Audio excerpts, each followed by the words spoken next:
এইখান থেকে আমার সামনে যারা বসে আছেন, এর মধ্যে থেকে মুরব্বী যারা বসে আছেন, ওমরা বা হজ করতে গিয়েছেন, এরকম একজন হাত তুলেন। ওমরা বা হজ করে আসছেন, একজন মুরব্বী মানুষ, ওই যে লাল টুপি পরে বসে আছে, রোমন নিয়ে আসো তো ওনাকে।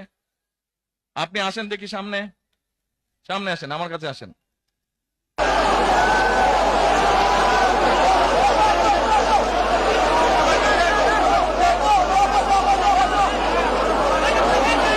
চশমা খুলছে, চশমা খুলছে।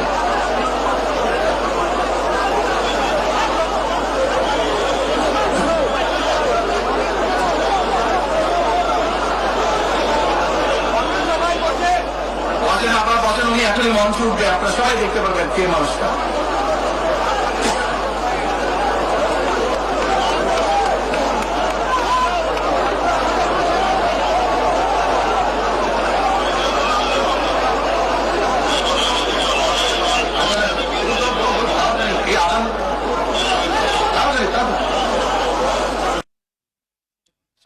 কি নাম আপনার? এটিএম হেলাল।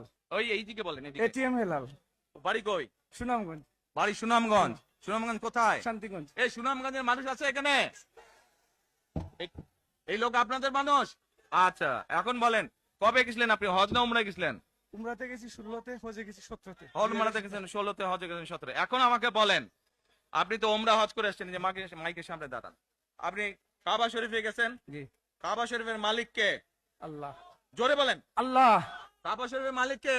আল্লাহ। আল্লাহ। আমরা মুসলমান সবাই এই দিন দুনিয়ার, আমরা যে এই পৃথিবী দেখি, এই পৃথিবীর মালিক কে? আল্লাহ। এই সূর্য নক্ষত্র যা দেখি তার মালিক কে? আল্লাহ। বেহেশতের মালিক কে? আল্লাহ। দোজখের মালিক কে? আল্লাহ। আচ্ছা, দাঁড়ান, এবার আপনি বসেন এখানে। আপনারা সকলেই সাক্ষী দিলেন, দোজখের মালিক আল্লাহ, বেহেশতের মালিক আল্লাহ, এই পৃথিবীর মালিক আল্লাহ, কাবার মালিক আল্লাহ। আরে ভাই, যেটার মালিক আল্লাহ সেটা কি অন্য কেউ দেওয়ার ক্ষমতা রাখে? রাখে না। তাহলে কি দাঁড়ালো?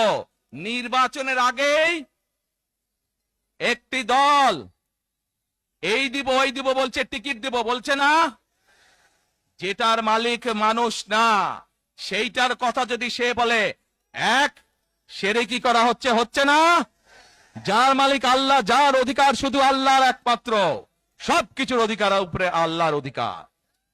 কাজেই আগেই তো আপনাদেরকে ঠকাচ্ছে, নির্বাচনের ফলে তাহলে কেমন ঠকাবে আপনাদেরকে বোঝেন এবার।